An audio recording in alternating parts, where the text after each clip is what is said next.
नमस्कार दोस्तों, पीडी हिंदी कहानी में आपका बहुत बहुत स्वागत है। हमारी आज की कहानी का नाम है पछतावा। राजेश मंदिर में बैठा कुछ सोच रहा है। तभी एक व्यक्ति आता है। उसके हुलिये को देख कह सकते हैं वो एक मुस्लिम है। वो मंदिर में आकर पूजा करता है। उसे देख एक ही सवाल दिमाग पर दस्तक देता है, एक मुस्लिम मंदिर में कैसे?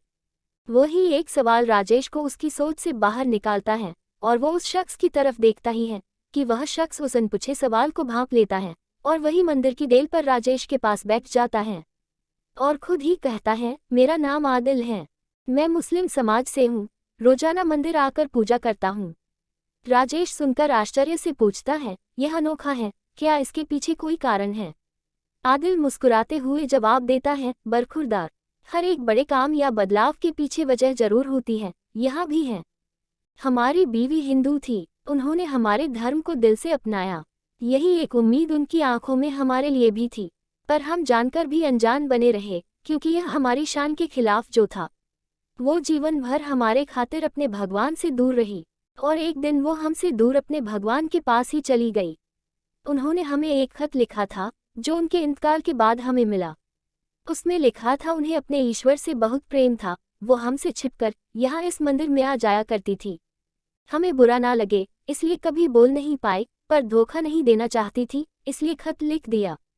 उन्होंने हमारे प्यार के खातिर, हमारे अभिमान के खातिर अपनी इच्छा कभी जाहिर ना की, पर मरते मरते वो हमें सच कह कर गई। तब हमें प्यार की कीमत समझ आई, इसलिए उनके जाने के बाद ही सही, पर हमने उनकी वो एक इच्छा पूरी की। आदिल की बात खत्म हो जाती है। दोनों कुछ देर खामोश बैठ जाते हैं। आदिल की बातों से राजेश के चेहरे पर बेचैनी सी है, जिसे देख आदिल राजेश से पूछता है, जनाब, आप कुछ परेशान से लग रहे हो। राजेश कुछ असहज सा हो जाता है और कहता है, नहीं, ऐसा कुछ नहीं। आदिल कहता है, बरखुरदार, आपकी बेचैनी देख कह सकता हूँ आप किसी सच से ही भाग रहे हो। राजेश तेजी से वहां से उठकर जाने लगता है, जैसे आदिल ने उसकी कोई चोरी पकड़ ली हो। आदिल उसे रोकता है, पर राजेश तेजी से वहां से निकलकर अपनी कार में बैठकर चला जाता है।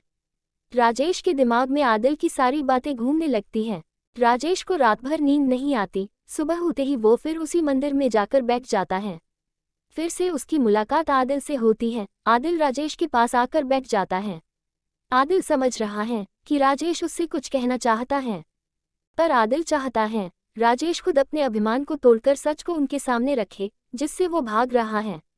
पर वही राजेश चाहता है आदिल उससे आगे से सवाल करे, पर राजेश कुछ नहीं बोल पाता। 2-3 दिनों तक यही चलता रहता है।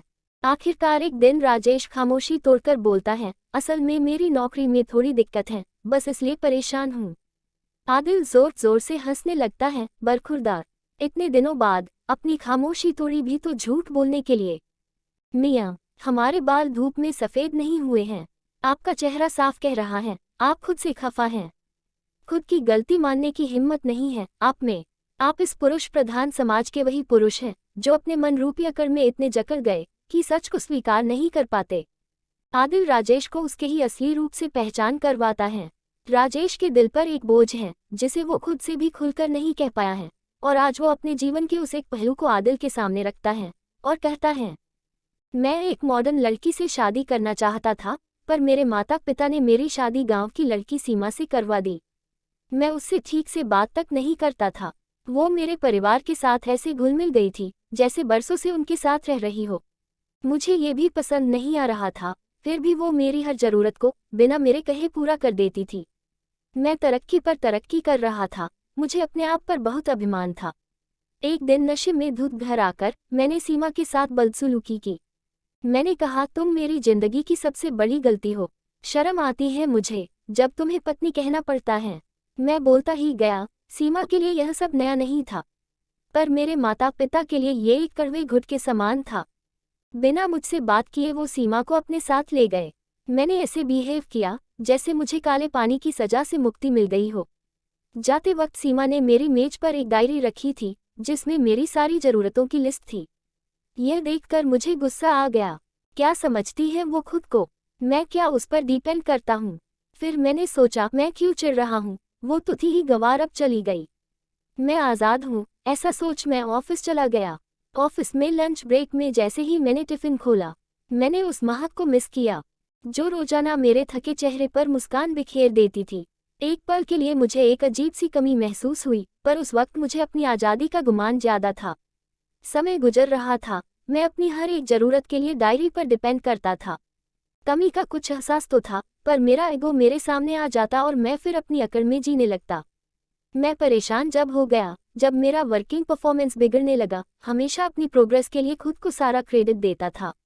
मैं ये मानना ही नहीं चाहता था कि मेरी प्रोग्रेस में सीमा का भी पूरा हाथ था।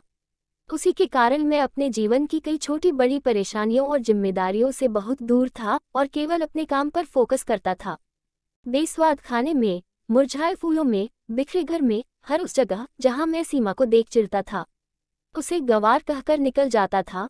मुझे उसकी कमी महसूस होने लगी थी, पर मैं ये मान कैसे लेता। एक दिन मन भारी हो गया, फिर मैंने माँ को कॉल किया। वो मेरी आवाज़ से ही समझ जाती थी कि मैं परेशान हूँ, पर समझते हुए भी माँ ने मुझे इग्नोर कर दिया और कहा कि सीमा ने दूसरी शादी का फैसला कर लिया है।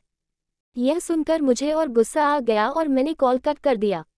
कुछ दिनों पहले ही मुझे डाक से तलाक से कागज़ मिले। पता नहीं क्यों मैं खुश नहीं हूँ। मैं चाहता तो यही था कि सीमा मेरी जिंदगी से दूर हो जाए, पर आज मैं बेचैन हूँ। आदिल थोड़ी देर रुककर कहता है, अब तुम क्या सोच रहे हो? राजेश कहता है, सीमा मुझसे बहुत प्यार करती थी, फिर वो कैसे दूसरी शादी के लिए सोच भी सकती है? आदिल कहता है, वाह मियाँ, क्या अभी भी वो आपसे पूछेगी कि आगे बढ़ूं या नहीं? आज जब आपको उसकी अहमियत पता चल गई है, तब भी उससे सच कहने से झिझक रहे हो। सब कुछ सामने है, पर फिर माफ़ी मांगने में खुद को छोटा महसूस कर रहे हो। मियाँ, समझ लो, अगर अब भी अपने ईगो में रहे तो फिर मौका नहीं मिलेगा। दोस्तों, आदमी का यह ईगो ही उसे जिंदगी से हरा देता है। राजेश सब जानता है, पर उसके अहम के कारण वो सीमा से बात नहीं कह पा रहा है। शायद उसे डर है कि इस बार सीमा उसे ना कह दे। आदिल राजेश को झंझोड़कर कहता है, जब मैं आदिल होकर मरी हुई बीवी के खातिर मंदिर जा सकता हूँ, तो क्या तुम एक सच स्वीकार नहीं कर सकते?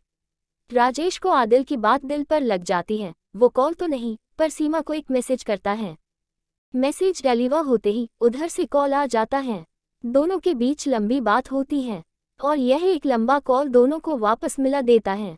एक टेक्स्ट के बाद सीमा एक पल नहीं रुकती और कॉल कर देती है।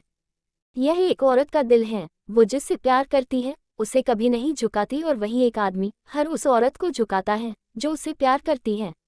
दोस्तों, वक्त किसी का बंधक नहीं, वक्त रहते काम हो जाए तो वह अमूल्य है, वरना पछताने के अलावा कुछ नहीं रह जाता। जीवन में जो भी मिले उसे स्वीकारने की कोशिश करें। जरूरी नहीं हर चीज़ जो आप चाहते हैं वही आपको मिलेगा, लेकिन जो आपको मिला है वह आपकी किस्मत है, जिसे अच्छा बुरा बनाना केवल आपके हाथ में है। दोस्तों, आपको आज की कहानी कैसी लगी कमेंट करके जरूर बताएं और इस वीडियो को लाइक शेयर एवं चैनल को सब्सक्राइब करें। धन्यवाद।